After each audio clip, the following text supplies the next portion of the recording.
Shalom à tout le monde, shalom à tout le monde, shalom à tout le monde, shalom à toute la maison du véritable, shalom à toute la maison du véritable, shalom à tout le monde, shalom à tout le monde, shalom à tout le monde, shalom à tout le monde. Que la grâce de Dieu vous localise là où vous êtes, que la puissance de l'Éternel vous localise là où vous êtes, que la grâce de Dieu localise chacune de vos vies là où vous vous trouvez, quel que soit l'endroit où tu te trouves, quel que soit le lieu où tu te trouves, quel que soit ce que tu es en train de faire actuellement, que la grâce de Dieu te localise, que la puissance de l'Éternel te localise là où tu es. Commence à partager le live, commence à partager le live, commence à partager mon frère, commence à partager ma soeur, commence à inviter des gens autour de toi, commence à inviter des frères, commence à inviter des sœurs. Et nous allons passer un temps de qualité dans la présence de l'Éternel. Je salue tout le monde, maman Emrance Moudileno, maman Nadège Lago, tout le monde, maman Rinqueto, tout le monde, maman Blanche Ibarra, je salue tout le monde, maman Eulalie Makumbu, tout le monde. Que la grâce de Dieu vous localise, que la puissance de l'Éternel soit sur chacune de vos vies, que le Saint-Esprit localise chaque recoin de vos vies au nom suprême de Jésus-Christ de Nazareth. Bien-aimé, là où tu es, j'aimerais que tu te concentres. J'aimerais que tu prennes ce temps que nous allons passer encore, ces quelques minutes que nous allons passer encore dans la présence du Roi de gloire. J'aimerais que tu prennes ce temps de qualité au sérieux, mon frère. J'aimerais que tu prennes ce temps de qualité au sérieux, ma soeur. Là où tu es, mon frère, commence à te concentrer véritablement. Commence à préparer ton cœur pour recevoir la semence divine. Commence à préparer tes pensées. Commence à disposer ton corps, ton âme et ton esprit à recevoir la semence divine au nom suprême de Jésus-Christ de Nazareth. Merci Saint-Esprit. Merci glorieux Jésus-Christ. Merci éternel Dieu des armées. Merci encore Papa pour ce temps que tu nous offres encore dans ta présence. Merci encore Père parce que tu nous as maintenus encore en vie durant cette journée. Par ta grâce, Père, nous sommes encore en vie.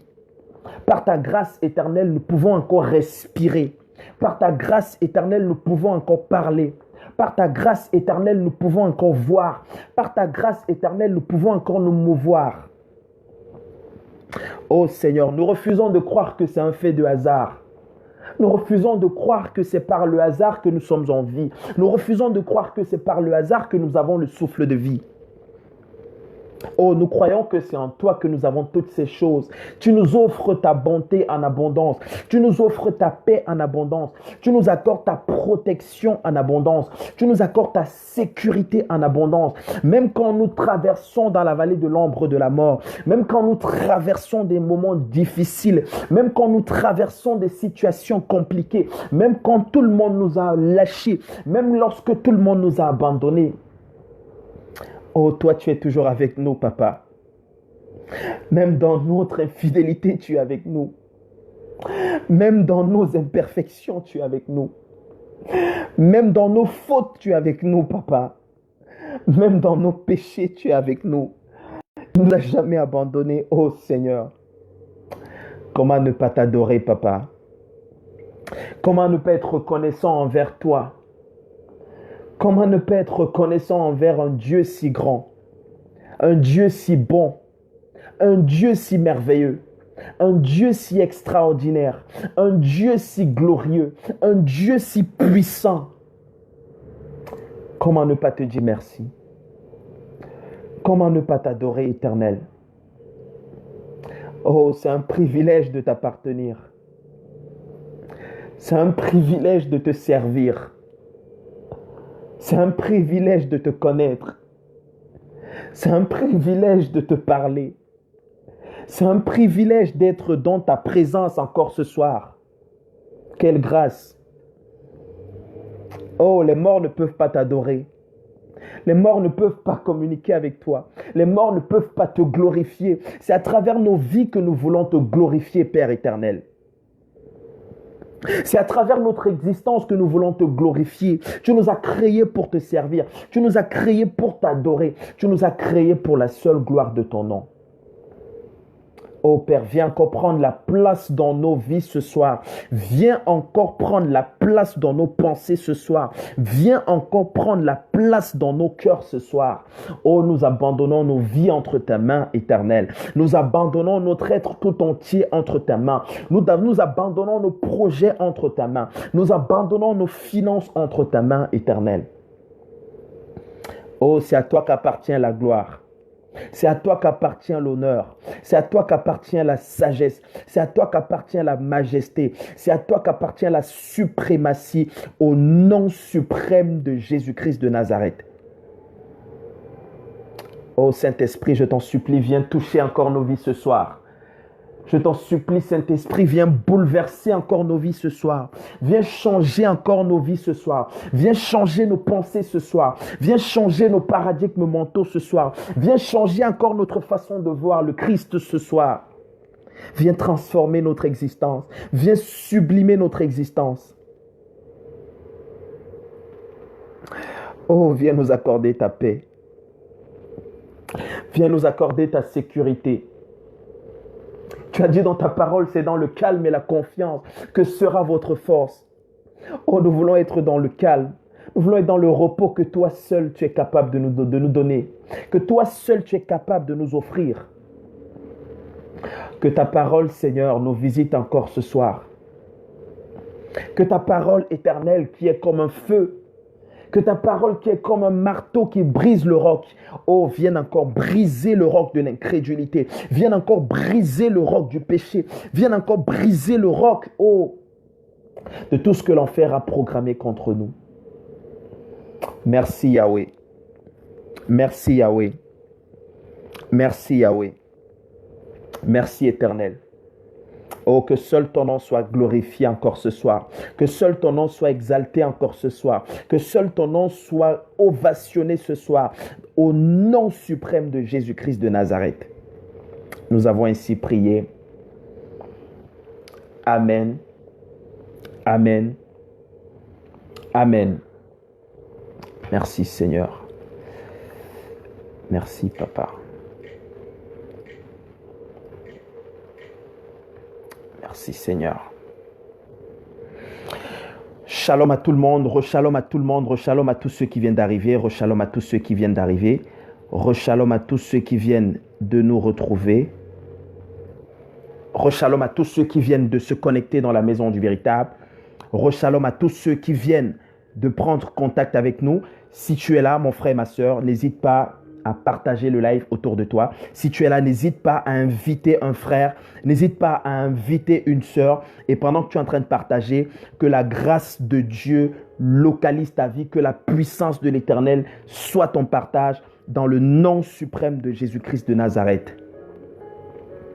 C'est un bonheur immense.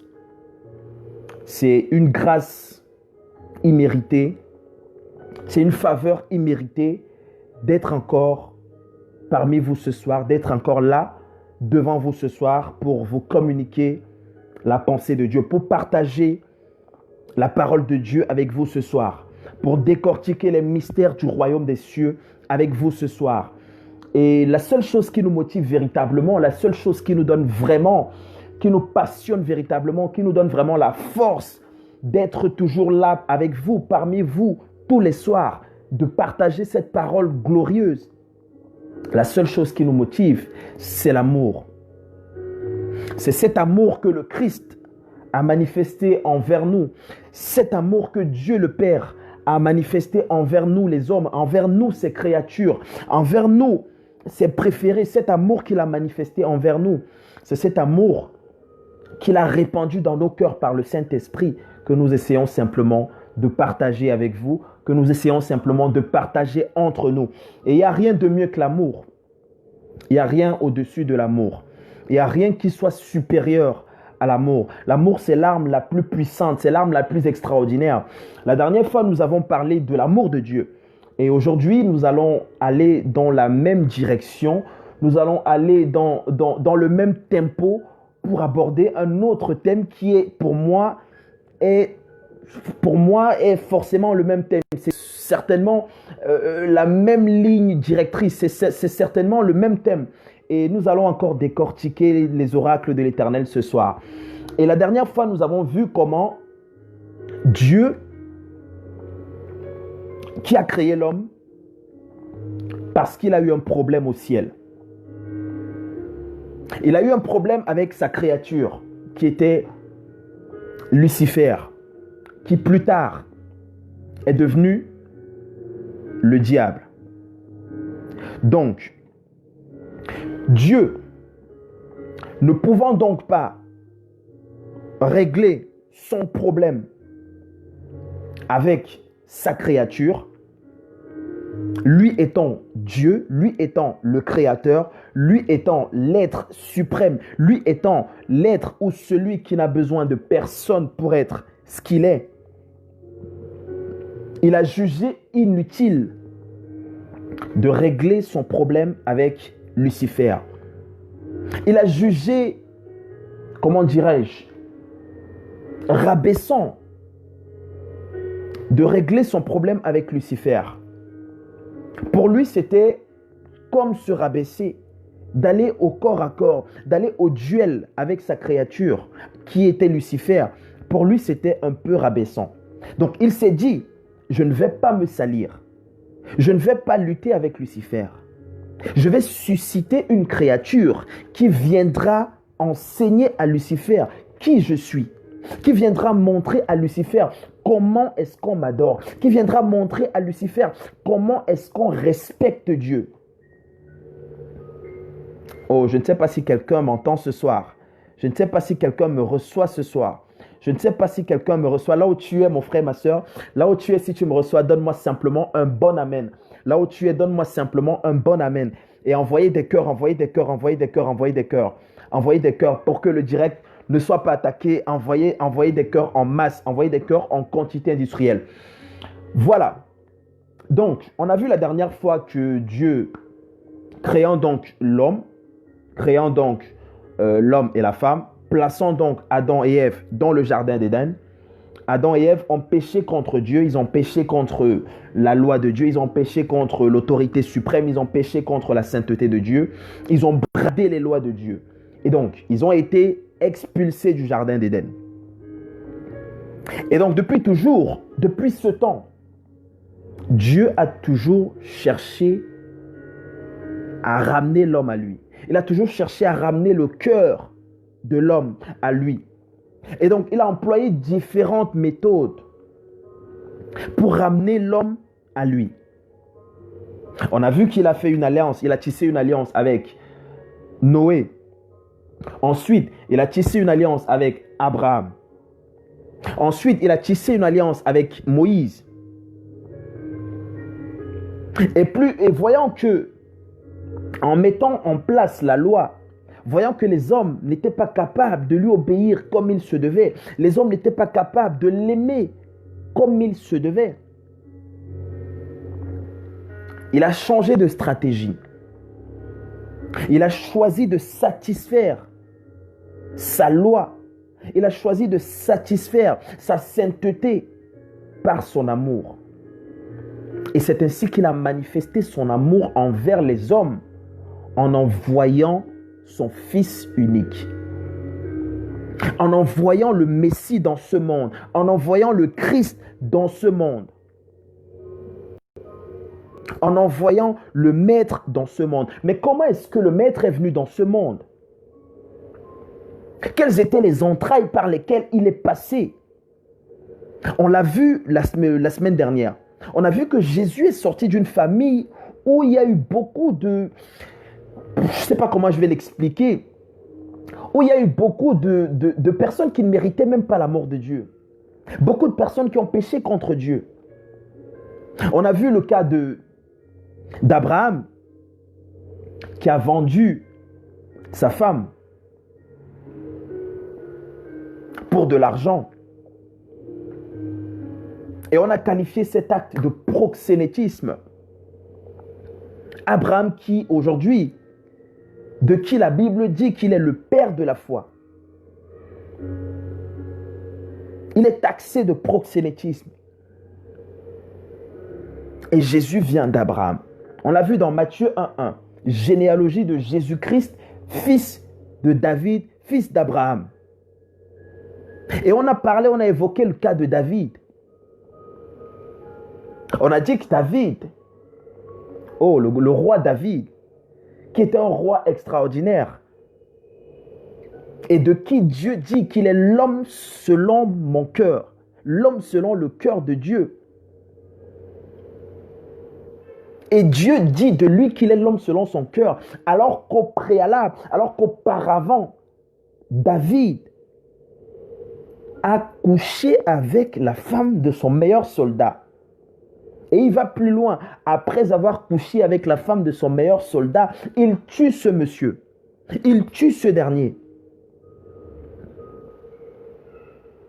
Si David était aujourd'hui dans nos églises, si David aujourd'hui était dans la maison du véritable, si David aujourd'hui était avec nous, si David aujourd'hui était peut-être un prédicateur de l'évangile, beaucoup de personnes l'auraient certainement lapidé. Beaucoup de personnes l'auraient certainement brûlé vif. Mais Dieu dit non. Dieu dit non. Dieu dit cet homme, c'est un homme selon mon cœur. Les pensées des hommes ne sont pas les pensées de Dieu. Il dit que vos pensées, aussi longtemps que le ciel est éloigné de la terre, c'est ainsi que vos pensées sont éloignées de mes pensées. Dieu dira de lui que c'est un homme selon son cœur. On a encore vu plusieurs cas. On a vu encore le cas de... Alors, je vais revenir là-dessus rapidement. C'est vrai que ce n'est pas notre thème, mais je vais revenir là-dessus rapidement. Matthieu 1:1. C'est une partie que beaucoup de personnes sautent d'habitude. Matthieu 1:1. Donc, on a vu également le cas de... Alors, généalogie de Jésus-Christ, fils de David, fils d'Abraham. Donc, au verset 4... On a vu le cas de Tamar.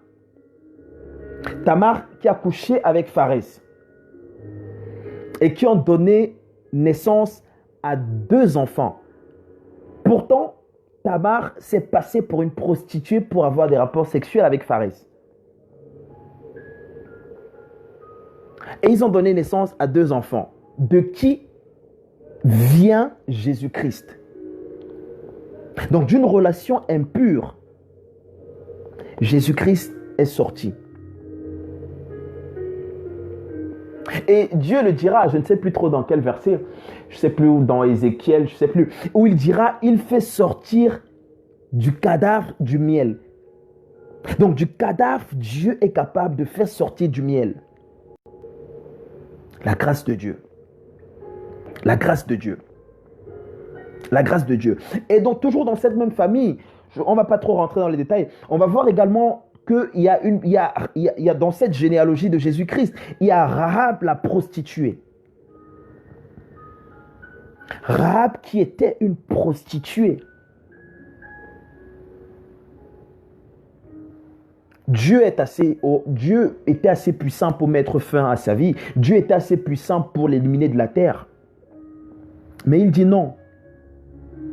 Je vais en faire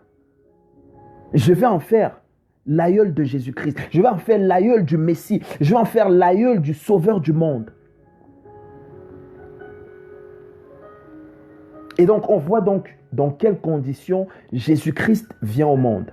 On voit dans quelles conditions le Sauveur du monde, le Messie, arrive sur la terre par un chemin que personne n'avait imaginé, par un chemin que tout le monde aurait certainement condamné. Mais Dieu, il dit non. Et beaucoup de personnes n'arrivent pas à comprendre que Jésus-Christ, c'est le Messie. Jésus-Christ, c'est l'être suprême. Jésus-Christ, c'est Dieu. Beaucoup de personnes n'arrivent pas à le comprendre. Et c'est ce que nous allons voir aujourd'hui pour introduire déjà notre séminaire qui va commencer demain et dont le thème est intitulé « Le service ». Je sais très certainement que le Saint-Esprit va nous parler à partir de demain vendredi et samedi, le Saint-Esprit va puissamment nous parler par le canal de sa servante maman Diana, le pasteur Diana.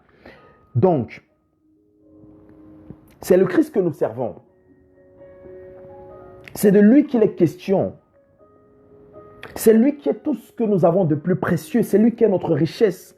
C'est lui qui est notre trésor. Il est toute notre vie.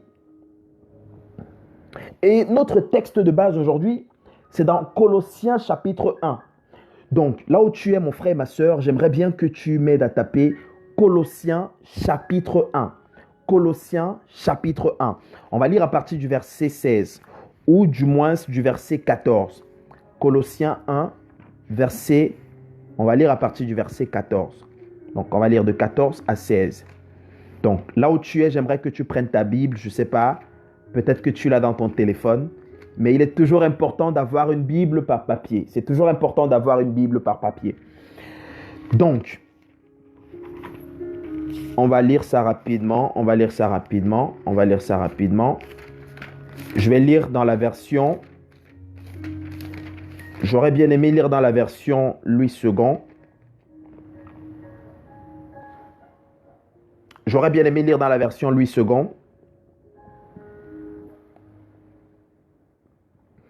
J'aimerais bien lire dans la version Louis II.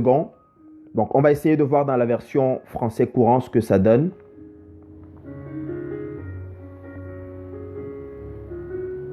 Donc, Colossiens 1, à partir du verset 14. Colossiens 1, à partir du verset 15 plutôt. Donc, je vais lire ça dans la version... Alors, je vais lire dans la version Louis II pour que nous soyons tous au même diapason. Donc, la Bible dit, « Il est l'image du Dieu invisible. » Il est l'image du Dieu invisible. Le premier-né de toute la création. Il est l'image du Dieu invisible. Le premier-né de toute la création. Nous savons tous que Dieu est esprit. Dieu est invisible. Mais il est réel. Et la Bible dit de Jésus-Christ. La Bible dit de Jésus-Christ qu'il est l'image visible du Dieu invisible. Ça veut dire que pour voir Dieu, tu as besoin de voir le Christ. Si tu as besoin de voir Dieu, si tu as besoin de te tourner vers Dieu, si tu cherches véritablement Dieu, tu dois te tourner vers le Christ. Et la Bible dit de lui qu'il est le premier-né de toute la création. Car en lui, au verset 16, car en lui ont été créées toutes les choses qui sont dans les cieux et sur la terre. Dans les cieux et sur la terre. Les visibles et les invisibles. Trône, dignité, domination, autorité, tout a été créé par lui et pour lui. Waouh. Merci Seigneur. Merci pour la révélation de ta parole qui éclaire les simples. Merci parce que ta parole va encore nous instruire ce soir. Oh, donne-moi la capacité surnaturelle, de communiquer ta pensée avec des mots simples, avec des mots accessibles à la connaissance de tous. Oh, que cette vérité soit ancrée dans notre esprit. Que cette vérité, allume une flamme dans nos cœurs. Tout a été créé par lui et pour lui. Même toi, tu as été créé par lui et pour lui. Tout ce qui existe dans ce monde a été créé par lui et pour lui. Nous avons été créés pour le servir. Nous avons été créés pour l'adorer. Nous avons été créés pour lui obéir. Tout est question de lui. C'est lui qui a tout accompli tout seul. Il est allé tout seul à la croix. Il a versé de son sang tout seul. Il a payé le prix tout seul pour nous sauver, pour nous racheter. Et la Bible dira dans Matthieu chapitre 20, au verset 28, il a donné sa vie comme la rançon de plusieurs. Ça veut dire que nous étions tous prisonniers, nous étions tous captifs, nous étions tous ensevelis. Nous étions tous maintenus en captivité. Il fallait payer une rançon. Et le Christ a dit, moi je viens. Moi je viens payer cette rançon. Je viens payer la rançon de plusieurs. Tout a été créé par lui et pour lui. Et je le dis souvent, Dieu a créé les choses comme il les voulait. Et il veut que les choses soient comme il les a créées. Il veut que les choses soient comme il les a créées. Il dit encore au verset 16, il dit, au verset 17, il est avant toute chose et toute chose subsiste en lui. Oh mon Dieu. Il est avant toute chose et toute chose subsiste en lui. Vous comprenez pourquoi notre thème de ce soir est intitulé l'être suprême. Et on n'a pas besoin d'avoir bac plus 20. On n'a pas besoin d'avoir bac plus 10 pour comprendre que Jésus-Christ, quand on parle de l'être suprême, c'est la personne de Jésus-Christ. Quand on parle de l'être au-dessus de toute chose, c'est la personne de Jésus-Christ. Quand on parle de celui qui a créé ce monde, celui qui est le maître, le boss de ce monde, celui qui est le créateur de toutes choses, celui par qui toute chose subsiste, c'est le Christ. Et c'est lui que nous devons adorer. C'est lui que nous devons servir. C'est lui que nous devons chercher. C'est lui que... Et moi, j'adore Jésus-Christ parce qu'il est la seule personne qui ne te lâchera jamais. La seule personne qui ne te lâchera jamais, c'est lui. La seule personne qui ne jouera jamais avec ton cœur, c'est lui. La seule personne sur qui tu peux t'appuyer à 100%, c'est lui. Parfois, les hommes vont t'abandonner. Parfois, les hommes vont te tourner le dos. Parfois, les hommes vont te délaisser. Parfois, les hommes vont t'insulter. Parfois, les hommes vont te piétiner. Parfois, les hommes vont te dire que tu ne vaux rien. Mais lui, il ne te tourne jamais le dos. Lui, il te regarde face à face. Quand tout le monde t'a tourné le dos, lui, il se présente. Il se présente face à toi. Il te dit, je suis là, mon fils. Je suis là, ma fille. Même quand tu pleures, il est là. Même quand tu souffres, il est là. Même quand tu es dans l'agonie, il est là.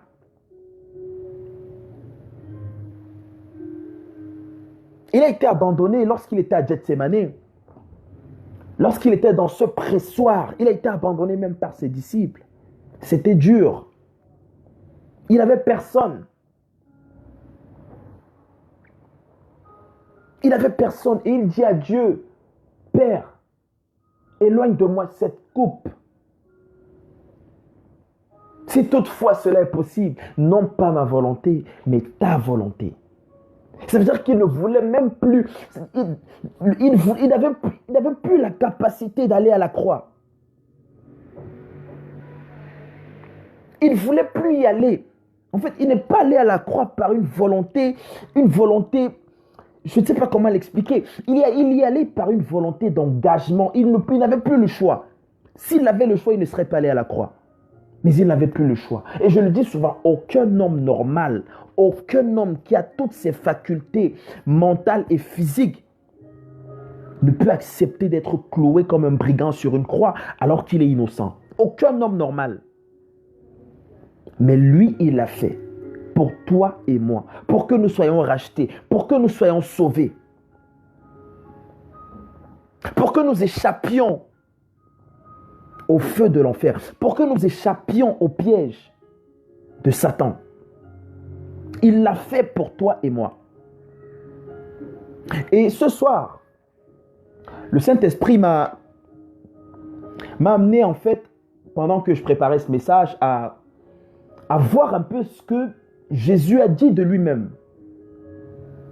Qu'est-ce qu'il a dit de lui-même? C'est intéressant, mes frères et sœurs. C'est très intéressant de comprendre, d'avoir la révélation de ce que Jésus a dit à son sujet. Et c'est ce que nous allons voir ce soir. Nous allons voir ce que Jésus a dit de lui-même. Ah, merci Seigneur. Merci Seigneur. Envoyez des cœurs s'il vous plaît. Envoyez des cœurs s'il vous plaît. Envoyez des cœurs s'il vous plaît. Envoyez des cœurs s'il vous plaît. On va voir 15 choses, ou 14, ou 10, pour ne pas être très long, que Jésus a dites à son sujet. La première chose qu'il a dite à son sujet, il a dit qu'il était le Messie. Ah, quelqu'un n'a pas compris. Il a dit qu'il était le Messie. Nous allons le lire dans Jean chapitre 4. Jean chapitre 4. Jean chapitre 4. Je vais lire dans la version Louis II. Jean chapitre 4. Jean chapitre 4. Je vais lire à partir du verset 24. Qu'est-ce qu'il dit? Il dit, c'est lui-même qui parle, lui le maître, lui le boss. Il dit, Dieu est esprit. Et il faut que ceux qui l'adorent en esprit et en vérité. Au verset 25, la femme lui dit, la femme samaritaine, elle lui dit, je sais que le Messie doit venir, celui qu'on appelle le Christ. Quand il sera venu, il nous annoncera toutes choses. Au verset 26, Jésus lui dit, je le suis, moi qui te parle. Oh Seigneur. Ah, merci Seigneur. Ah, merci Jésus. Merci Jésus. Il dit qu'il est le Messie. Lui-même, il le dit, il le déclare. Certaines personnes n'ont parfois pas le courage ou, comment dirais-je, la capacité d'affirmer avec autorité, d'affirmer avec puissance qui elles sont réellement. Qu'est-ce que tu dis de toi-même? Qu'est-ce que ta bouche prononce sur ta vie? Qu'est-ce que tu passes ta journée à dire sur toi? Certaines personnes passent leur temps. Le diable t'envoie des pensées. Oh non, tu es faible. Oh non, tu es ceci. Oh non, tu ne vaux rien. Oh non, ta vie, tu n'es rien. Le diable passe tout le temps à te pourrir les pensées. Qu'est-ce que ta bouche déclare? Il dit, je le suis. Moi qui te parle, je suis le Messie. Certaines personnes ont peur de dire qu'ils sont des enfants de Dieu. Certaines personnes ont peur de dire qu'ils appartiennent à Jésus-Christ. Ils ont peur de ce que les gens vont penser. Ils ont peur de ce que l'entourage va dire. Ils ont peur de ce que les gens sur Facebook vont penser d'eux. Moi, je m'en fous complètement de ce que les gens vont penser de moi. Je m'en fous de ce que les gens vont dire de moi. Je m'en fous si les gens disent que je suis un fou de Jésus. Bien au contraire, je m'en réjouis. Ah, merci Seigneur. Merci Seigneur. Merci Papa. Merci Éternel. Merci Éternel. Nous allons voir une deuxième chose. Il dit encore, il dit qu'il est le pain de vie. Il dit qu'il est le pain de vie. Toujours dans le livre de Jean. Jean chapitre 6. On va lire à partir du verset 31. On va lire à partir du verset 31. Il est écrit, c'est les pharisiens qui lui parlent. Ils disent, nos pères ont mangé la manne dans le désert, selon ce qui est écrit. Il leur donna le pain du ciel à manger. Et Jésus leur dit, en vérité, je vous le dis, Moïse ne vous a pas donné le pain du ciel. Moïse ne vous a pas donné le pain du ciel. Mais mon Père vous donne le vrai pain du ciel. Il est en train de dire que lorsque les enfants d'Israël étaient dans le désert et qu'ils mangeaient matin et soir la manne et la caille qui descendaient, que Dieu faisait descendre du ciel, il leur dit, ça, c'était pas le vrai pain. Ça, ce n'était pas le vrai pain. Ça, c'était une préfiguration du vrai pain qui allait arriver. Et ce vrai pain-là, c'est moi qui suis devant vous. Ce vrai pain-là, c'est moi qui vous parle. Il dit, je suis le pain de vie.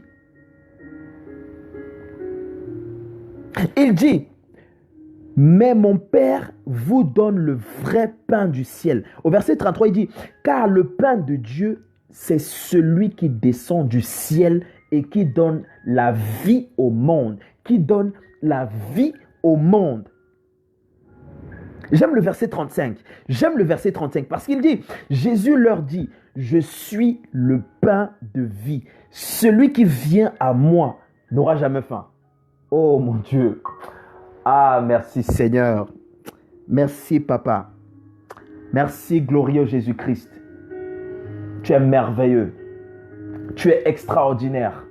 Tu es glorieux, mon âme t'adore, mon âme te loue, mon âme t'exalte, mon âme t'acclame, mon âme te glorifie.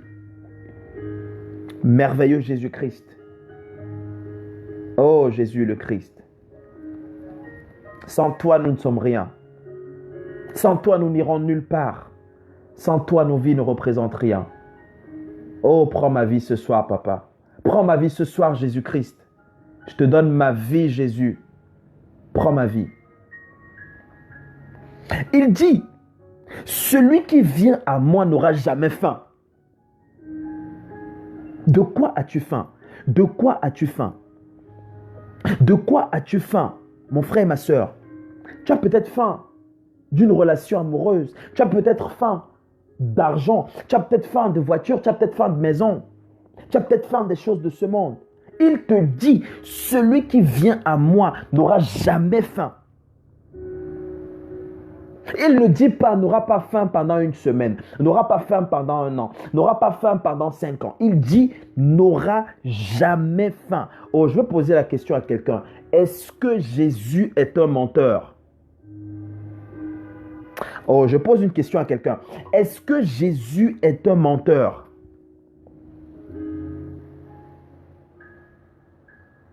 Celui qui vient à moi n'aura jamais faim. C'est clair. C'est clair.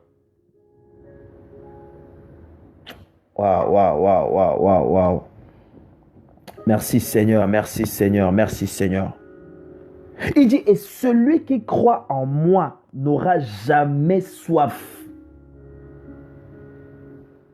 Et j'aimerais dire à quelqu'un, quand Jésus dit ces paroles, lorsque Jésus est en train de proclamer ces paroles, lorsqu'il est en train de confesser ces paroles, il sait de quoi il parle. Il sait de quoi il parle. Il sait de quoi il parle. Et chaque parole qui sort de sa bouche est du miel. Chaque parole qui sort de sa bouche, c'est du miel pur.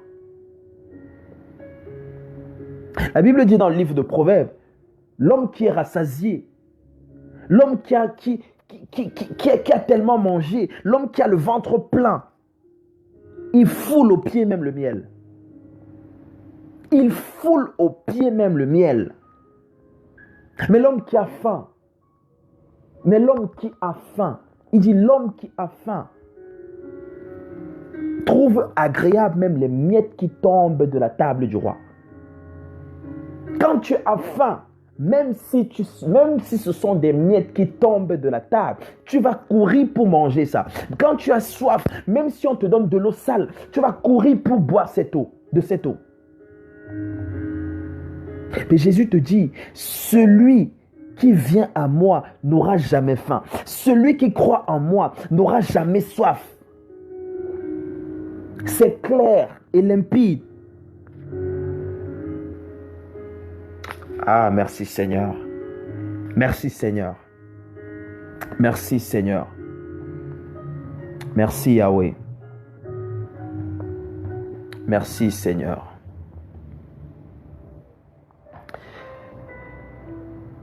Nous allons voir encore une troisième chose qu'il a dite. Il dit qu'il a existé avant Abraham. C'est fort ça. C'est fort ça. C'est fort ça. Et j'aimerais dire à quelqu'un que Je pense que même moi, si j'étais à l'époque de Jésus, si j'étais là pendant qu'il disait toutes ces paroles, peut-être que moi-même, je lui aurais jeté une pierre. Peut-être que moi-même, je lui aurais lancé des pierres. Peut-être que moi-même, j'allais le taxer, j'allais le qualifier de diseur de bêtises. Parce que beaucoup l'ont qualifié de diseur de bêtises. Comment quelqu'un peut dire qu'il a existé avant Abraham? On va le lire. Jean chapitre 8. Jean chapitre 8. Jean chapitre 8. Donc, on va lire à partir du verset 56. Jean chapitre 8, à partir du verset 56.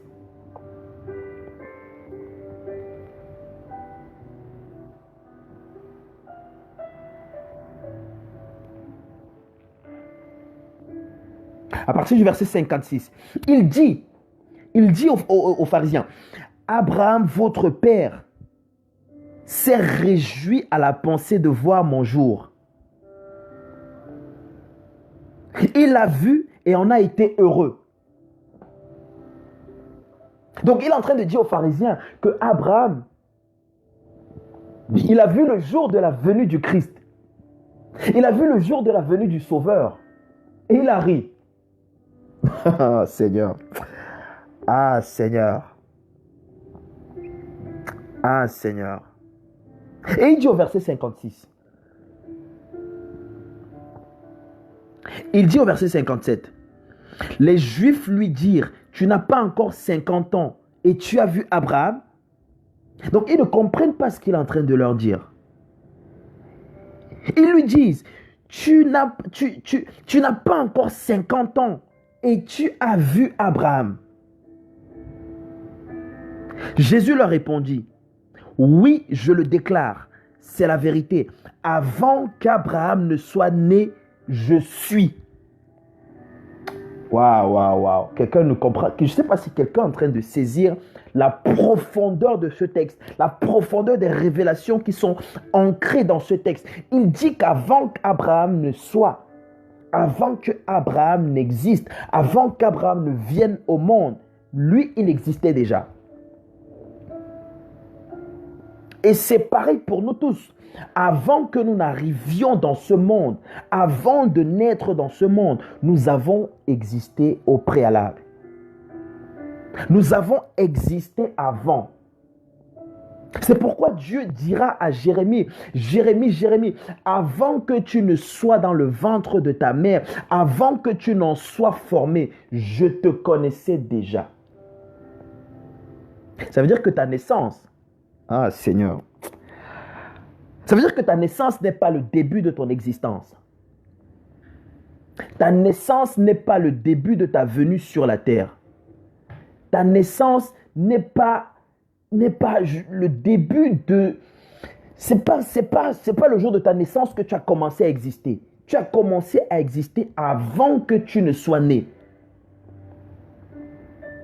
Avant que tu ne viennes dans ce monde, tu as existé. Où? Au ciel. Dieu a créé l'homme au préalable, dans sa pensée. L'homme a été créé au ciel et il a été amené à manifestation sur la terre. Donc avant d'arriver sur cette terre, nous étions d'abord au ciel. Dieu nous a donné les consignes, comme un match de football où un entraîneur, avant d'envoyer un joueur qui était sur la touche, un joueur qui était sur le banc de touche, avant de l'envoyer sur le stade, l'entraîneur prend le soin de lui donner des consignes. L'entraîneur prend le soin de lui donner la tactique de jeu. L'entraîneur prend le soin de lui expliquer comment il va se placer, comment il va se déplacer dans le stade. Et c'est la même chose qui se passe. Avant que nous n'arrivions dans ce monde, Dieu nous a donné des consignes. Avant qu'Adam n'arrive sur la terre, Dieu lui a donné des consignes. Dieu l'a béni. Dieu a relâché une bénédiction à 5 paliers sur la vie d'Adam avant de l'amener à manifestation sur la terre. Tu verras ça dans Genèse 1, je crois Genèse 1, 26. Il dit qu'avant qu'Abraham ne soit, lui, il a existé. C'est fort. C'est fort. Ah, merci Seigneur.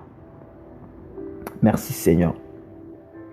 Nous allons encore voir une autre chose qu'il a dite. Dans Jean chapitre 10. Jean chapitre 10. On va beaucoup lire dans le livre de Jean aujourd'hui, parce que c'est là-dedans que j'ai vraiment médité ce thème. Jean chapitre 10. On va lire à partir du verset... On va lire à partir du verset 7. La Bible dit, Jésus dit encore. Jésus dit encore. Oui, je vous le déclare. C'est la vérité. Chaque fois que Jésus dit, je vous le dis en vérité, moi ça me fait peur. Je me dis, il y a forcément quelque chose il y a forcément une révélation qui est cachée là-dedans. Il y a forcément une vérité cachée là-dedans. Pourquoi il insiste à chaque fois, il dit, je vous le dis en vérité, en vérité. Pourquoi il insiste? S'il insiste, ça veut dire qu'il y a quelque chose, il y a une vérité qu'il y a une révélation profonde là-dedans. Il dit, je vous le dis en vérité, en vérité. Je suis la porte de l'enclos des brebis. Je suis la porte de l'enclos des brebis. Tous ceux qui sont venus avant moi sont des voleurs. Tous ceux qui sont venus avant moi sont des voleurs. Des brigands. Mais les brebis ne les ont pas écoutés. Tous ceux qui sont venus avant lui sont des voleurs. Et même tous ceux qui... Il dit, si quelqu'un vient après moi, si quelqu'un vient vous raconter autre chose, si quelqu'un vient vous prêcher un autre évangile, ne l'écoutez même pas. Ne l'écoutez pas. Ne l'écoutez pas. Je ne vais pas rentrer dans les débats musulmans, chrétiens, etc. Non, non, non. Je ne vais pas rentrer dans ces débats. Il dit, ceux qui sont venus avant moi sont des brigands, sont des voleurs. Ceux qui viennent après, ceux qui vont venir après moi, ne les écoutez pas. Il sait de quoi il parle.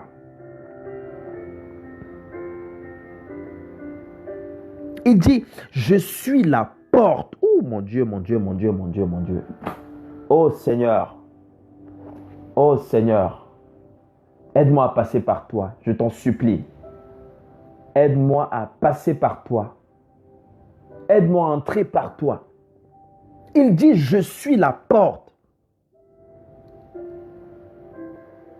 Ça veut dire que si tu dois entrer dans le... Oh mon Dieu. Ah Seigneur. Si tu dois entrer dans le royaume, si tu dois entrer dans le royaume, tu dois passer automatiquement par lui. Monte, tu descends. Fais tout ce que tu veux. Tu dois passer par lui.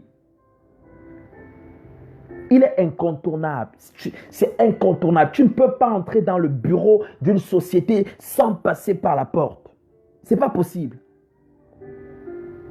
Tu ne peux pas te permettre d'entrer dans une maison sans passer par la porte. On te prendra pour un voleur. Il dit, je suis la porte. Celui qui entre en passant par moi sera sauvé. Seigneur. Celui qui entre en passant par moi sera sauvé. Inverse un peu, inverse un peu. Prenons un peu la réciproque. Il dit, celui qui entre en passant par moi sera sauvé. Ça veut dire que celui qui entre sans passer par lui, déjà, c'est même pas possible. C'est même pas concevable. C'est une mission impossible. Celui qui ne passe pas par lui, celui qui ne passe pas par le Christ, celui qui ne passe pas par le Messie, celui qui ne passe pas par Jésus-Christ, il n'y a rien à faire. Il n'y a rien à faire. Il n'y a rien à faire. C'est clair, la parole de Dieu est claire. Il n'y a pas de débat, il n'y a pas de discussion. C'est clair. Il dit, celui qui entre en passant par moi sera sauvé. Il pourra entrer et sortir et il trouvera sa nourriture. Oh mon Dieu, mon Dieu, mon Dieu. Oh Seigneur. Seigneur. Seigneur. Dans une autre version, dans la version Louis II, il dit, il entrera, il sortira, il trouvera des pâturages. Donc quand tu entres par lui, quand tu entres par la porte des brebis, quand tu entres par la porte qu'est le Christ, quand tu sors de l'autre côté, tu trouves des chemins tout tracés. Tu trouves de la nourriture, tu trouves des pâturages, tu trouves des autoroutes déjà programmées, déjà tracées.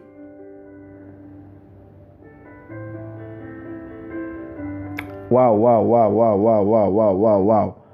Waouh, waouh, waouh, waouh, waouh, waouh, waouh. Et je veux bien qu'on lise encore jusqu'au verset 10. Il dit, le voleur ne vient uniquement que pour voler, tuer et détruire. Oh, je pose la question à quelqu'un, c'est qui le voleur? Qui est le voleur? Qui est le voleur? Si Jésus parle du voleur, ça veut dire qu'il y a un voleur qui existe quelque part. Si le Christ parle du voleur, ça veut dire qu'il y a un voleur qui est caché quelque part. Il y a un voleur qui est caché quelque part. Il y a un voleur qui vient chaque nuit dans ta vie pour voler quelque chose. Il y a un voleur qui vient chaque jour dans ta vie pour voler quelque chose.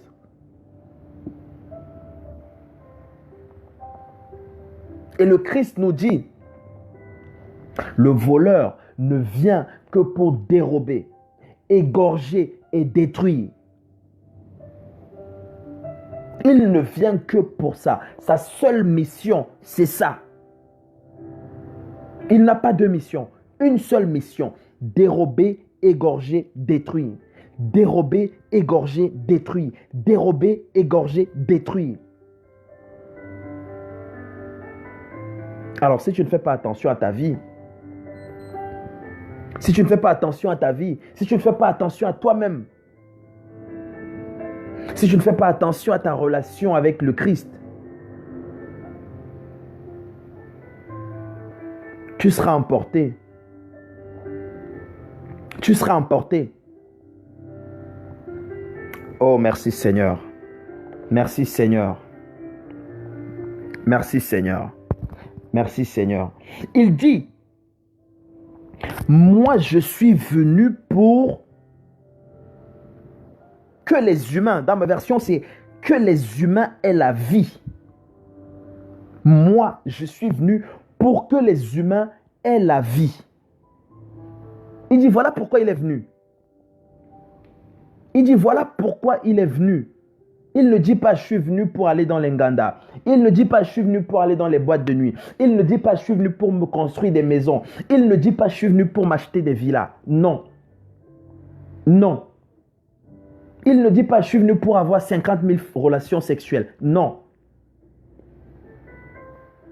Il dit moi je suis venu afin que les humains aient la vie et qu'elle soit dans l'abondance. Donc ça veut dire que le Christ est venu nous donner la vie.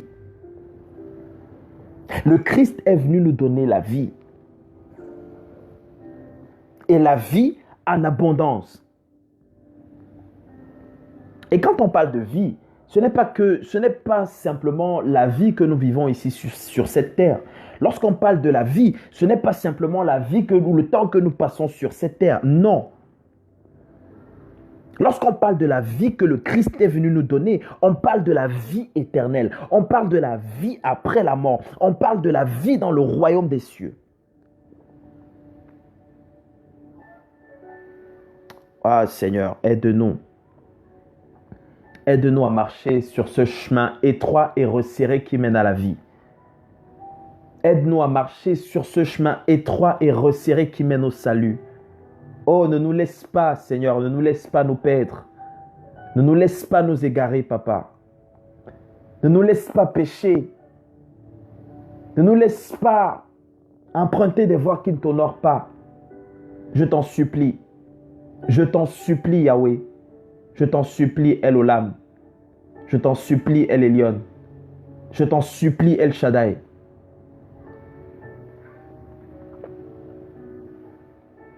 Il dit, je suis le bon berger. Toi, Seigneur, je suis le bon berger. Le bon berger est prêt à donner sa vie pour ses brebis. Oh, je pose la question à quelqu'un ce soir. Est-ce que tu es la brebis de l'Éternel? Est-ce que tu es la brebis du bon berger? Est-ce que tu es la brebis de Jésus le Christ?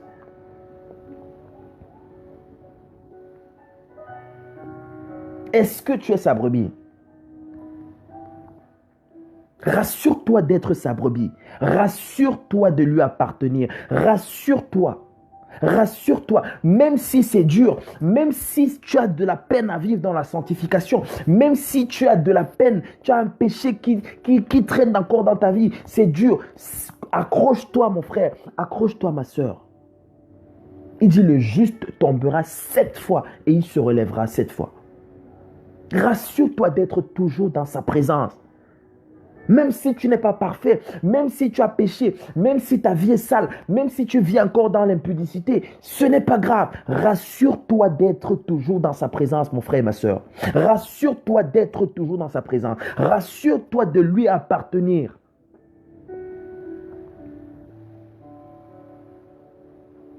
Ah, Seigneur. Waouh, Seigneur. Waouh, Seigneur. Waouh, Seigneur. On va encore voir quelque chose que Jésus lui-même a prononcé, qu'il a sorti de sa bouche. Il dit qu'il est le Fils de Dieu. Et beaucoup de personnes disent non, Jésus n'était pas le Fils de Dieu. Non, Jésus n'est pas le Fils de Dieu. Dieu ne peut pas avoir de fils. Dieu ne peut pas enfanter. Dieu ne peut pas. Il dit de lui-même qu'il est le Fils de Dieu. On va le lire. On va le lire. Jean chapitre 10. On va lire à partir du verset 36. On va lire à partir du verset 36. Jean chapitre 10. On va lire à partir du verset 36.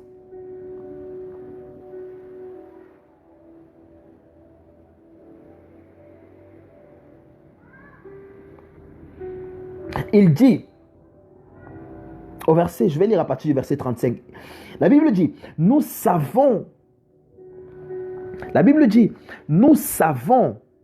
qu'on ne peut pas supprimer ce qu'affirme l'Écriture. Or, Dieu a appelé Dieu ceux auxquels s'adressait la parole. Et moi, c'est le Christ qui parle, et moi, le Père m'a choisi et envoyé dans le monde. Comment donc pouvez-vous dire que je fais insulte à Dieu parce que j'ai déclaré que je suis le Fils de Dieu? Il a déclaré qu'il est le Fils de Dieu et on veut le lapider. Il a déclaré qu'il est le Fils de Dieu, on veut l'enterrer. Il a déclaré qu'il est le Fils de Dieu, on veut le brûler vif. Ah, Seigneur. Il dit au verset 37, il dit, si je ne fais pas les œuvres de mon Père, ne me croyez pas. Mais si je le fais, quand même, vous ne me croiriez pas. Croyez au moins à ses œuvres, afin que vous sachiez une fois pour toutes que le Père vit en moi et que je vis dans le Père. Donc, il est en train de dire ici que ce que je suis en train de vous dire, ce que je suis en train de proclamer de ma bouche, ce que je suis en train de confesser de ma bouche, si vous ne croyez pas ce que je suis en train de dire, croyez au moins à cause de ce que je suis en train de faire, les œuvres que je suis en train de produire, les miracles que j'opère, à cause de cela, croyez au moins. Il dit, croyez au moins à cause de cela. Et il dit,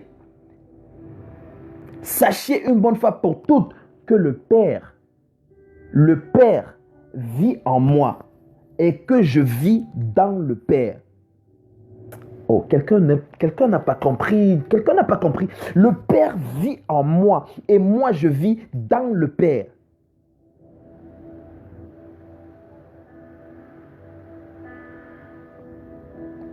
Waouh, Seigneur. Seigneur Jésus-Christ, nous t'aimons, nous t'adorons. Tu es notre Dieu, tu es notre amour. Tu es notre Père, tu es tout pour nous. Tu es notre richesse, tu es notre trésor. Tu es tout ce que nous avons de plus précieux. C'est toi que nous aimons. C'est toi que nous adorons, c'est toi que nous servons. C'est vers toi que nous crions. Tu es digne de recevoir notre adoration. Tu es digne de recevoir notre amour. Tu es digne de recevoir notre attention. Tu es digne de recevoir l'expression de nos cœurs. Tu es digne d'être loué. Tu es digne d'être acclamé. Tu es digne d'être célébré. Nous t'aimons, Jésus-Christ. Merci, Seigneur.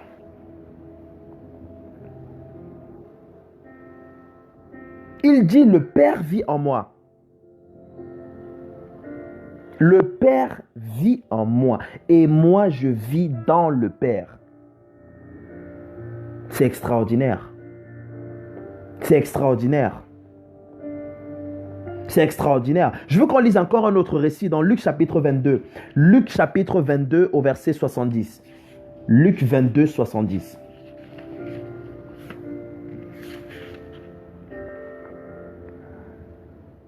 Luc 22, 70.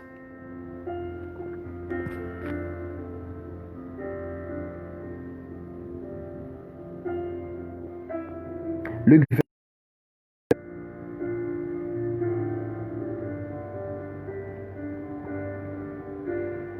Je vais lire à partir du verset 68. Ou du moins à partir du verset 67. La Bible dit, ils lui demandèrent, es-tu le Messie? Dis-le-nous. Il leur répondit, si je vous le dis, vous ne me croirez pas. Il dit, on lui pose la question, es-tu le Messie? Waouh, Jésus-Christ. Les pharisiens lui posent la question, es-tu le Messie? Es-tu le Messie? Es-tu celui que nous attendons depuis? Es-tu celui que le Père, que Dieu doit nous envoyer?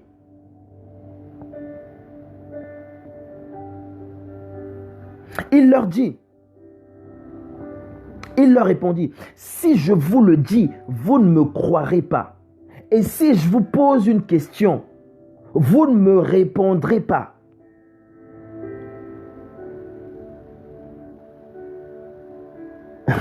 Oh Seigneur.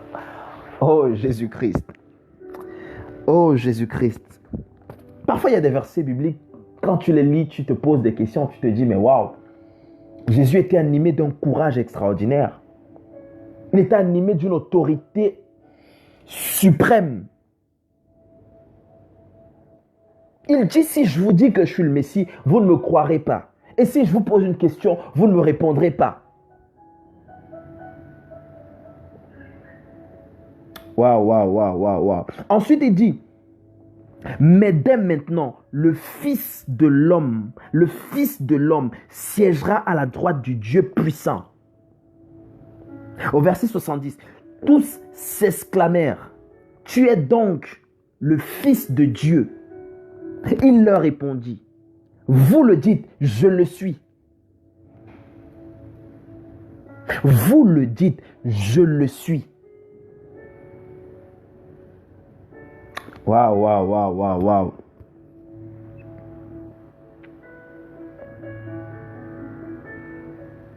Et ensuite, les pharisiens dirent, il leur répondit, vous le dites, je le suis. Alors ils ajoutèrent, nous n'avons plus besoin de témoins.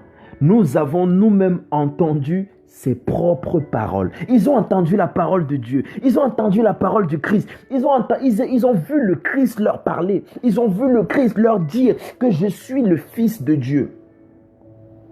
Mais jusque-là, ils n'y ont pas cru. C'est pourquoi Jésus dira, le royaume des cieux ne vient pas de façon à frapper les regards. Le royaume des cieux ne vient pas de façon à frapper les regards. Le Fils de Dieu peut être devant toi. Le Fils de Dieu peut être en train de te parler. Mais si tu as les oreilles dures, si tu as le cœur dur, tu ne pourras rien entendre. Dieu peut envoyer son Fils venir te parler. Si tes oreilles sont fermées, si ton cœur est dur, tu ne pourras rien entendre. Si tu entends sa voix, n'endurcis pas ton cœur. Si tu entends sa voix, n'endurcis pas ton cœur. Le Fils de Dieu peut être même assis à côté de toi. Le Fils de Dieu peut être même en train de travailler à côté de toi. Le Fils de Dieu peut habiter même dans ton appartement, dans ton immeuble. Mais si tu n'as pas les oreilles spirituelles, si tu n'as pas les yeux spirituels, si tu n'as pas le discernement, tu ne sauras pas le reconnaître. Et c'est ce qui est arrivé aux pharisiens. Ils étaient en contact avec la parole de Dieu. Ils avaient la parole de Dieu devant eux. La parole de Dieu faite chair était devant eux. Et c'est ce qui se passe aujourd'hui dans nos vies. C'est ce qui se passe aujourd'hui dans nos vies. Nous avons la parole de Dieu avec nous. Nous avons le Saint-Esprit avec nous. Nous avons tout ce que Dieu a mis à notre disposition pour lui obéir, pour marcher avec lui. Mais nous refusons. Nous disons non. Oh, aide-nous, Seigneur. Aide-nous, Yahweh. Aide-nous, Yahweh. Jésus allait plus loin. Il est allé jusqu'à dire qu'il est Dieu. Oh, Seigneur. Il a déclaré officiellement que je suis Dieu. Jean chapitre 10. Au verset 30. Jean chapitre 10, au verset 30. Jean chapitre 10.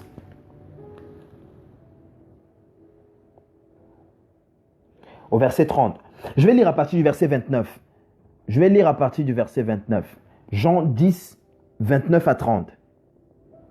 Il dit, ce que mon Père m'a donné est plus grand que tout. Ce que mon Père m'a donné est plus grand que tout. Il dit, et personne ne peut rien arracher de la main du Père. Aïe, Seigneur. Ah, Jésus-Christ. Oh, Jésus-Christ.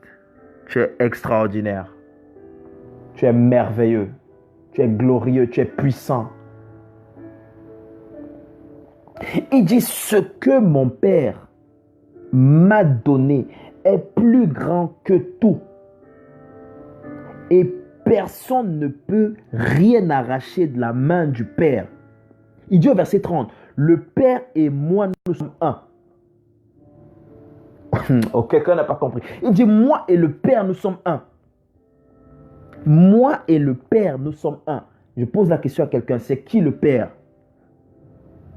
C'est qui le Père?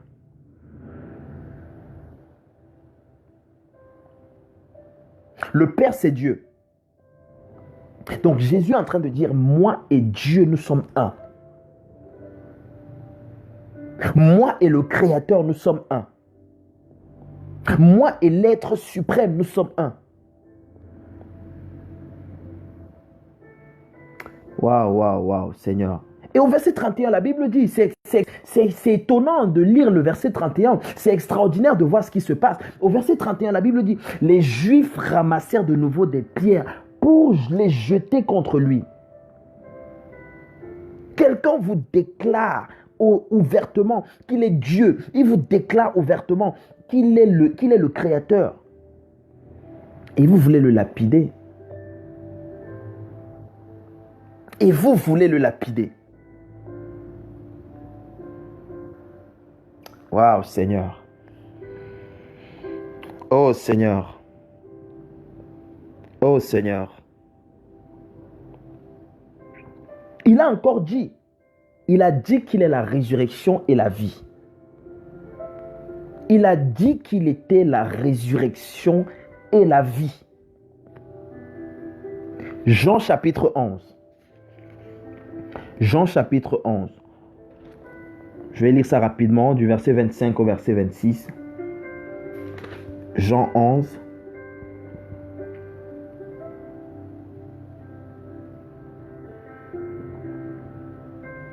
Je vais lire à partir du verset 24. Marthe répondit, je sais qu'il se lèvera je sais qu'il se relèvera lors de la résurrection des morts au dernier jour. Parlant de Lazare. Ensuite, au verset 25, Jésus lui dit, je suis la résurrection et la vie. Celui qui croit en moi vivra même s'il meurt. Pouah, Seigneur. Oh Yahweh, merci pour ta parole. Merci pour ta parole. Merci pour ton sang. Merci pour ta vie. Merci pour ta présence, Saint-Esprit. Il te dit, celui qui croit en moi. Il n'a pas dit celui qui a beaucoup d'argent. Il n'a pas dit celui qui a beaucoup de maisons. Il n'a pas dit celui qui fait le buzz sur Instagram, celui qui fait le buzz sur Facebook. Il n'a pas dit celui qui est président de la République. Non. Il n'a pas dit celui qui a beaucoup de diplômes. Non. Il n'a pas dit celui qui a beaucoup d'argent dans son compte bancaire. Non. Il dit celui qui croit en moi.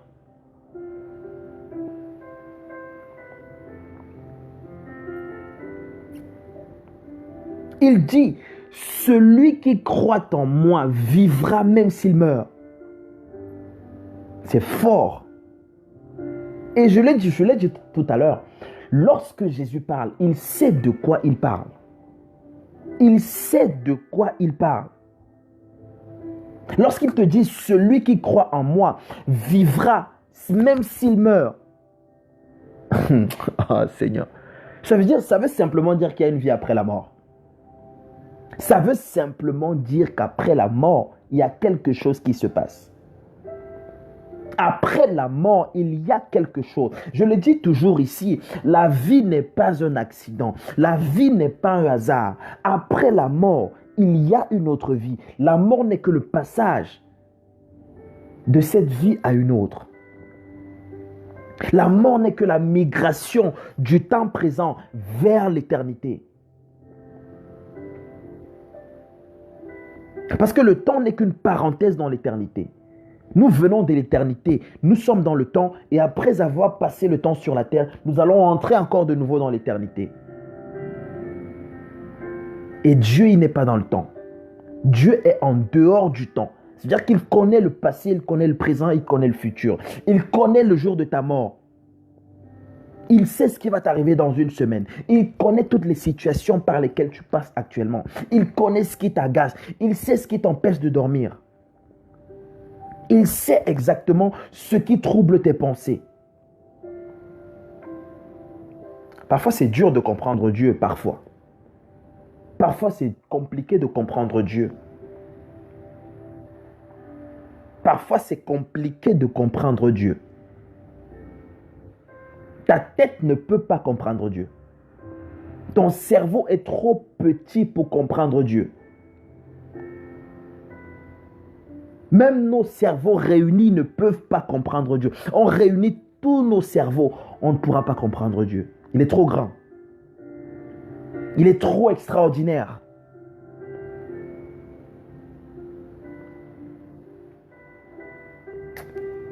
Merci Seigneur. Il dit, celui qui croit en moi vivra même s'il meurt. Et celui qui vit et croit en moi ne mourra jamais. Pouah, Seigneur. Oh Seigneur, c'est fort. C'est fort. Il dit celui qui vit et croit en moi. Celui qui vit et croit en moi. Celui qui vit et croit en moi. C'est-à-dire que celui qui vit en moi, celui qui croit en moi, ne mourra jamais. Mais comment? C'est pas possible. En réalité, c'est pas possible. En réalité, c'est pas possible. Parce qu'en réalité, tout le monde mourra. En réalité, tout le monde, tout être humain, tout homme est destiné à passer par la mort. Tout homme, tout être humain est destiné à passer, à avoir un rendez-vous avec la mort. Tout homme. Tout homme passera par la mort. Et moi, je le dis tout le temps, ma vie passera. Ma vie passera. Ta vie passera, mon frère. Ta vie passera, ma soeur. Tout homme a ce rendez-vous avec la mort. Tout homme a ce rendez-vous avec la mort. Le comble, le pire, c'est que tu ne sais pas quand est-ce que ce rendez-vous aura lieu. Même moi qui vous parle aujourd'hui, ça peut être le dernier jour que je suis en train de vous parler. Ça peut être mon dernier jour sur la terre. Nul n'est maître de son souffle. Personne n'est maître de son souffle. Nul ne sait ce que peut enfanter le lendemain. Et il te dit, il déclare ouvertement, celui qui vit et croit en moi ne mourra jamais. Ça veut dire que en réalité, il y a une autre mort après cette mort. Parce qu'il dit, celui qui vit et croit en moi ne mourra jamais. Alors que nous savons tous que nous allons mourir. Ça veut dire qu'il y a une autre vie, il y a une autre mort après cette mort. Après la mort physique, il y a une autre mort, mes frères et sœurs. Après la mort de ce corps charnel, il y a une autre mort qui nous attend. Du moins, qui attend ceux qui n'auront pas vécu et cru en Jésus-Christ. Il y a une mort qui nous attend. C'est aujourd'hui que nous devons faire les bons choix. C'est aujourd'hui que nous devons vivre pour lui. C'est aujourd'hui que nous devons le suivre. Et il ne regarde pas nos imperfections. Il ne regarde pas nos défauts. Il ne regarde pas nos péchés. Son amour parle plus fort que nos fautes. Son amour est au-dessus de nos péchés. Son sang est suffisamment puissant pour laver même le péché le plus grave que tu peux imaginer. Tu as peut-être avorté. Tu as peut-être, je ne sais pas quoi, volé. Tu as peut-être tué. Tu as peut-être commis un meurtre. Je ne sais pas ce que tu as commis comme péché, mais son sang est suffisamment puissant pour te pardonner. Son sang est suffisamment puissant pour laver ton péché. Le sacrifice qu'il a accompli à la croix est suffisamment grand, suffisamment extraordinaire pour te mettre à l'abri, mon frère et ma soeur.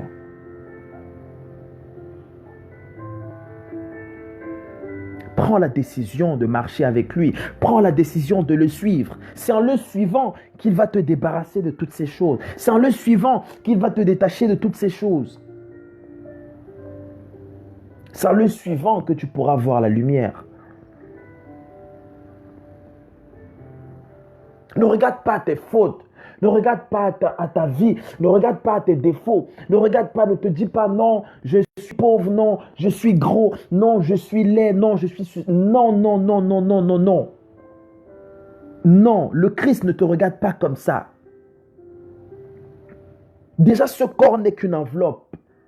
Ce corps que vous voyez, ce corps que nous voyons, n'est qu'une tente qui abrite notre vraie personnalité, notre vrai nous. Ton vrai toi, ton vrai moi, ce n'est pas ce que vous voyez. Ce que vous voyez n'est que l'enveloppe charnelle. Ce que vous voyez n'est que la poussière. Et ça va retourner dans la poussière. La vraie personne qui est en train de vous parler est à l'intérieur de moi. Et à l'intérieur de ce corps. Ce corps n'est que la saleté. Ce corps n'est que la saleté. Et beaucoup de personnes mettent tous leurs efforts Beaucoup de personnes mettent tous leurs moyens. Beaucoup de personnes se donnent de la peine pour embellir ce corps, se donnent de la peine pour donner de la nourriture à ce corps. Et ils négligent la partie la plus importante. Ils négligent l'esprit. Oh Seigneur, aide-nous Seigneur. Aide-nous Seigneur. On va accélérer rapidement parce qu'on n'a plus assez de temps. On va accélérer rapidement. Il dit qu'il est la lumière qui délivre.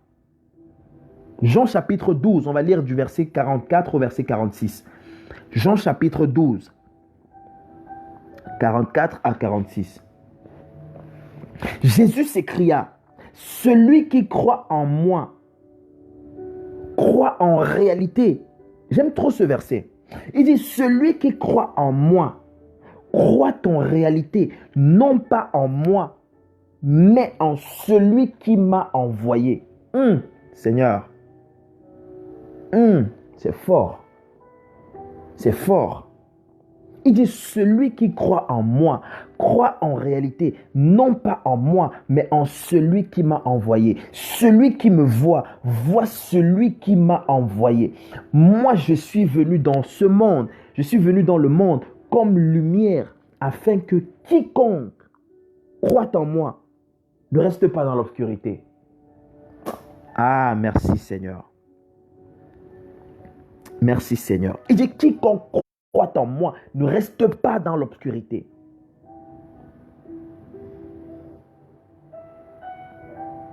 Quiconque croit en moi ne reste pas dans l'obscurité. Ça veut dire qu'avant de croire en lui, nous sommes tous dans l'obscurité. Nous sommes tous dans l'obscurité. Avant de croire en lui, nous sommes tous dans les ténèbres. Mais une fois que tu crois en lui, tu arrives progressivement dans la lumière. Progressivement dans la lumière. Tu marches avec lui, tu marches dans la lumière. Tu marches dans la lumière. C'est très important de marcher avec lui. Très, très capital. Très, très capital. On va lire un autre verset, Jean chapitre 13 au verset 13. Jean 13, 13. Jean 13, 13. Jean 13, 13. Je vais lire à partir du verset 12. Il dit, après leur avoir lavé les pieds, Jésus reprit son vêtement, se remit à table et leur dit, comprenez-vous ce que je vous ai fait? Il dit au verset 13, vous m'appelez maître et seigneur, et vous avez raison, car je le suis. Il dit, vous m'appelez maître et seigneur. Il dit, vous avez raison, vous faites bien. Dans une autre version, c'est écrit, vous faites bien. Vous faites bien de m'appeler maître et seigneur, car je le suis. Donc, il est en train de dire qu'il est le maître et le seigneur. Il est le roi des rois. Il est le seigneur des seigneurs, le maître de l'univers, le maître de la création. Waouh, waouh, waouh, waouh, waouh. Merveilleux Jésus-Christ. Merveilleux Jésus-Christ. Merveilleux Jésus-Christ. Je veux qu'on termine par un dernier verset, Jean chapitre 14. On va lire du verset 1 au verset 6. On va terminer par là, puisqu'il ne nous reste plus assez de temps. Jean chapitre 14. Il dit, ne soyez pas si inquiets. Leur dit Jésus, ayez confiance en Dieu et ayez aussi confiance en moi. Il y a beaucoup de place dans la maison de mon Père. Ouh là là, mon Dieu. Oh Seigneur. Oh Seigneur. Il dit qu'il y a beaucoup de place dans la maison de son Père. Il y a beaucoup de place, beaucoup de terrain dans la maison de son Père.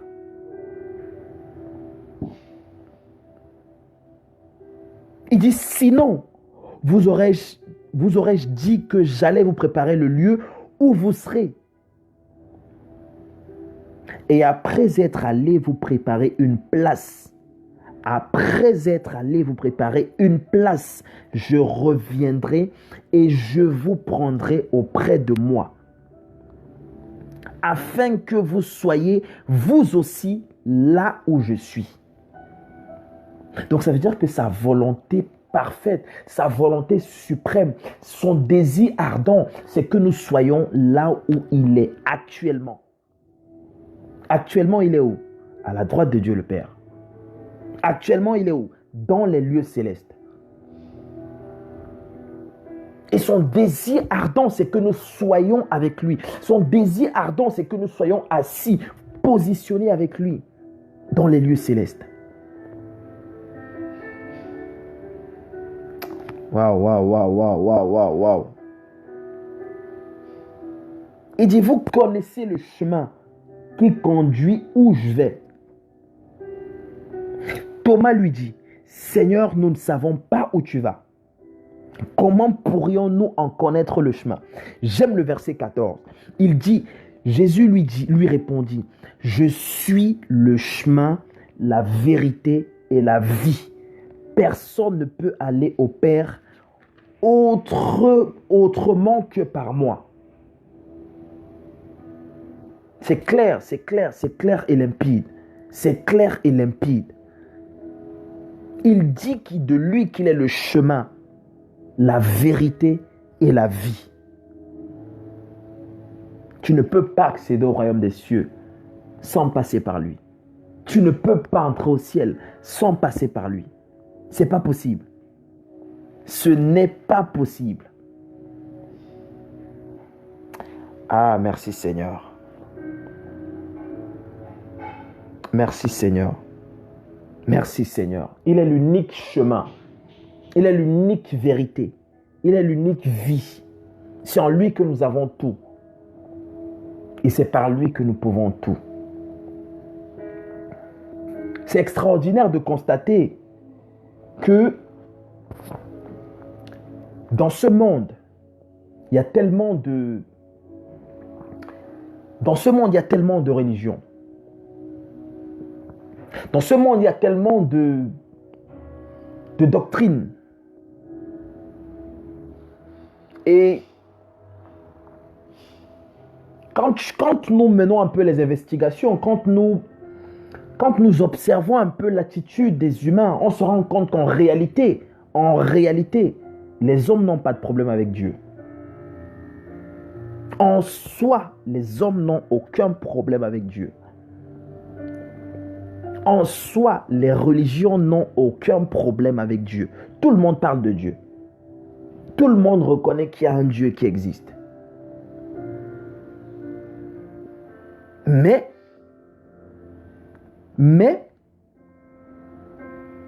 c'est incroyable de constater.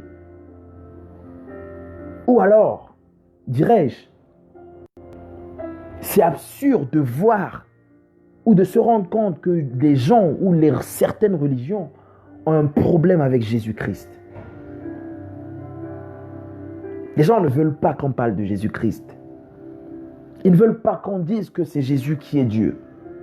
Ils ne veulent pas qu'on dise que c'est Jésus qui est l'être suprême. Ils ne veulent pas qu'on dise que c'est à Jésus qu'il faut obéir. Ils ne veulent pas qu'on dise que c'est lui qu'il faut adorer. Et ça, c'est le piège de la séduction. Et ça, c'est le piège dans lequel l'ennemi veut entraîner un maximum de personnes. Et ce soir, Dieu veut nous rappeler, Dieu veut nous ramener,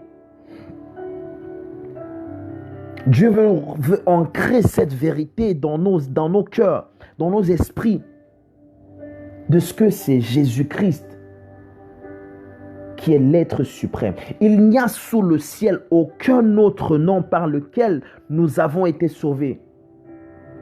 Il n'y a sous le ciel aucun autre nom en dehors du nom de Jésus. Il n'y a que lui. Il n'y a que lui. Si quelqu'un t'a dit qu'il y a autre chose, il t'a menti. Il n'y a que lui.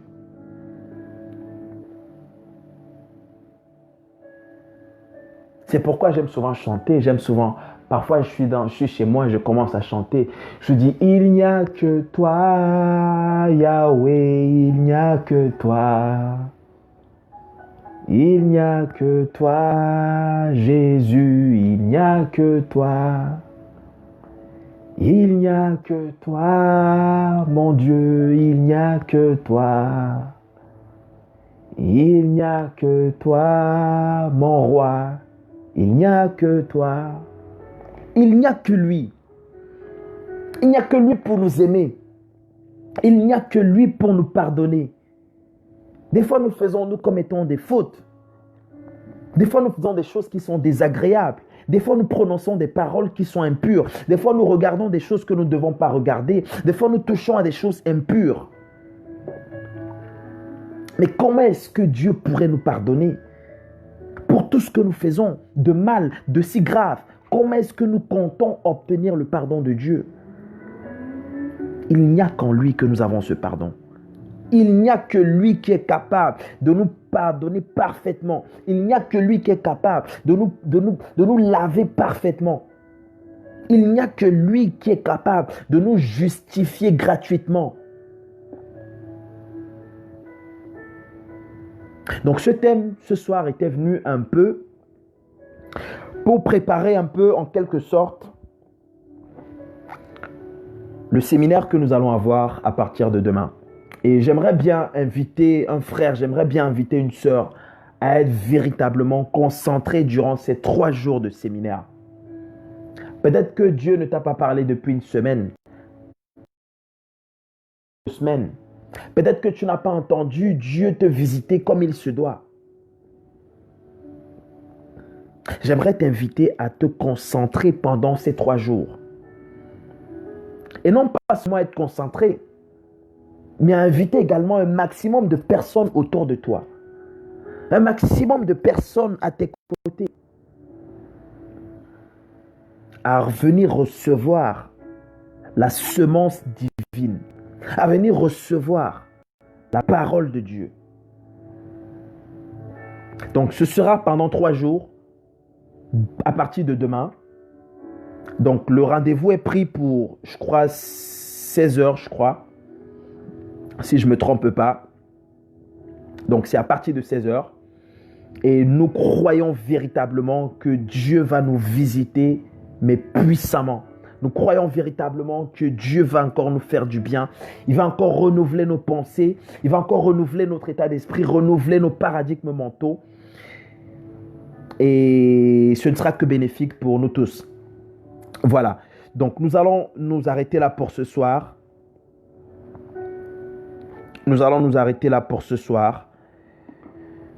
J'aimerais bien que tu te concentres là où tu es, mon frère et ma soeur.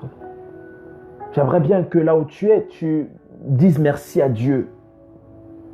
Merci pour la vie. Merci pour la respiration. Merci pour le souffle de vie. Merci pour la santé. Merci surtout pour sa présence dans nos vies. Merci surtout pour sa parole glorieuse qui vient nous ramener sur le chemin quand nous sommes égarés, qui vient apaiser nos cœurs quand nous sommes abattus, quand nous sommes troublés au-dedans de nous, quand nous ne savons pas quelle direction prendre. C'est cette parole qui vient nous instruire. C'est cette parole qui vient nous ramener sur le bon chemin. C'est cette parole il dit que sa parole est comme la neige, comme la pluie. Elle ne descend pas sur la terre et ne remonte sans avoir accompli ce pourquoi elle a été envoyée. Lorsqu'elle est descendue, elle vient glacer nos vies. Lorsque sa parole est descendue, elle a ce caractère glacé, ce caractère qu'a la neige. Elle vient glacer les choses qui sont négatives dans nos vies. Elle vient glacer ce qui ne va pas dans nos cœurs. Merci Éternel. Merci encore pour cette magnifique soirée que tu nous as offerte. Merci encore pour ce privilège que tu nous as donné encore d'être dans ta présence. Merci encore pour les visitations divines. Merci encore pour ta parole. Merci pour les délivrances. Merci pour tout ce que tu as fait ce soir. Merci parce que tu nous as instruits, tu nous as parlé puissamment. Et nous croyons que tu vas encore nous parler durant cette semaine. Merci Seigneur. Oh, j'abandonne ton peuple entre ta main. J'abandonne toute la maison du véritable entre ta mains. Oh, j'abandonne leur vie, nos vies entières entre ta main.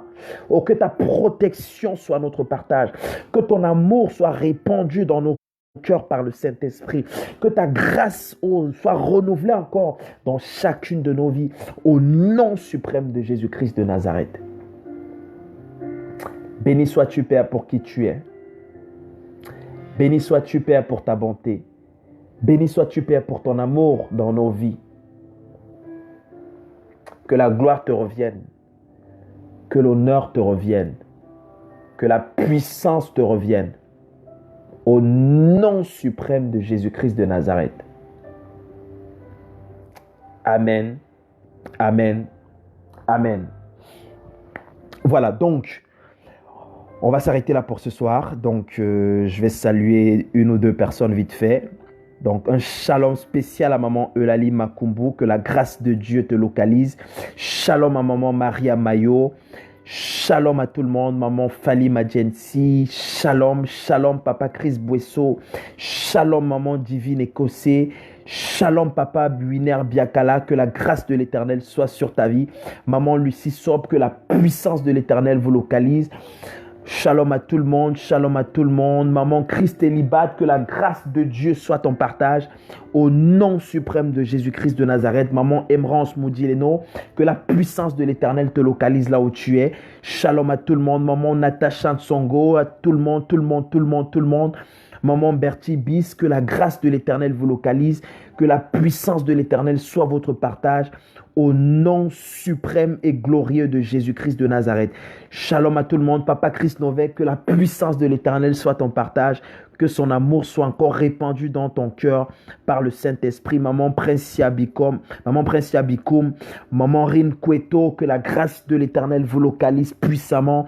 Que le Saint-Esprit localise chaque recoin de vos vies, quel que soit le besoin qui existe dans vos vies. Maman Blanche Ibarra, quel que soit le besoin qui existe, oh, je prie que Dieu vous localise de façon surnaturelle au nom suprême de Jésus-Christ de Nazareth. Merci Seigneur, maman Gigi Mia, que la grâce de l'Éternel vous localise. Shalom à tout le monde, shalom à tous ceux que j'ai oubliés. Je ne pourrais pas saluer tout le monde. En tout cas, ceux que j'ai oubliés, je vous prie vraiment de m'excuser. Maman Mado Makaya, j'essaie de saluer tout le monde. Bref, s'il y a des personnes que j'ai oubliées, je vous prie de m'excuser véritablement. Donc, c'est la maison du véritable. Nous partageons simplement les valeurs du royaume. Nous nous préparons simplement à la rencontre du roi de gloire. Nous préparons simplement nos vies pour l'éternité. Parce que nous savons, du moins, la parole de Dieu nous montre clairement qu'après la vie sur terre, il y a une autre vie. Après la vie sur terre, il y a l'éternité. Et cette éternité dont nous parlons n'existe que sous deux dimensions. Donc, soit nous serons avec le Créateur de ce monde, soit nous serons avec Dieu, soit nous serons au paradis, au ciel, avec lui, dans la nouvelle Jérusalem. Soit nous vivrons le millénium. Parce qu'après avoir vécu sur la terre, pour ceux qui iront au ciel, n'oublions surtout pas que la Bible nous dit que Dieu nous donnera 1000 ans de règne sur terre. 1000 ans. 1000 ans. Dieu va nous offrir gratuitement. Aucun homme sur terre n'a vécu 1000 ans. Aucun homme sur terre n'a vécu 1000 ans. Le premier homme sur terre, Adam, il a vécu 930 ans. La première créature de Dieu, Adam, la créature sur laquelle Dieu avait mis la vie, dans laquelle Dieu avait mis la sagesse, l'intelligence. Il a nommé tous les animaux sur terre, sans ordinateur, sans stylo, sans papier. Il a vécu 930 ans. Mais la Bible nous dit que lorsque nous irons au ciel, lorsque nous serons après les noces de l'agneau, nous reviendrons régner sur la terre pendant 1000 ans. Donc le temps que nous n'avons pas rattrapé sur la terre, les choses que nous n'avons pas pu vivre sur la terre, Dieu va nous dire, écoutez les gars, prenez la revanche sur la vie. La première fois, vous n'avez pas profité, cette fois, je vous donne 1000 ans, profitez. Et pendant que nous serons en train de profiter, il y aura une catégorie de personnes.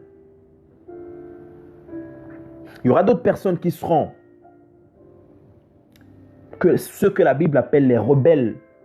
Ceux qui auront refusé que Jésus règne dans leur vie. Ceux qui auront refusé de vivre leur vie comme Dieu demande. Ceux qui auront fait de leur vie ou qui auront vécu leur vie comme bon leur semble. Ils seront dans une autre dimension qu'on appelle la seconde mort, le feu ardent, la fournaise ardente, le feu éternel. Et je prie que ce ne soit pas ton partage. Je prie que tu n'en fasses pas partie. Donc voilà pourquoi nous sommes là tous les soirs pour partager la parole de Dieu, tous les soirs pour communiquer la pensée de Dieu, tous les soirs pour faire l'œuvre à laquelle le Père nous a appelés. Nous avons sacrifié beaucoup de choses, nous avons sacrifié beaucoup de passions, beaucoup de choses qui pour nous étaient précieuses, étaient chères. Nous avons sacrifié toutes ces choses pour servir le Père. Parce que nous croyons en cette récompense qui nous attend dans les lieux célestes. Donc, que Dieu bénisse ton âme, que Dieu bénisse ta vie. Rendez-vous demain pour notre séminaire qui commence avec le pasteur de la maison du véritable, Maman Diana. Donc, rendez-vous demain, 16h. Invitez un maximum de personnes, invitez un maximum de frères, un maximum de sœurs. Et nous croyons que Dieu va nous faire énormément du bien. Donc, passez une très très belle soirée et que Dieu vous bénisse au nom suprême de Jésus. Amen. À bientôt. Ciao.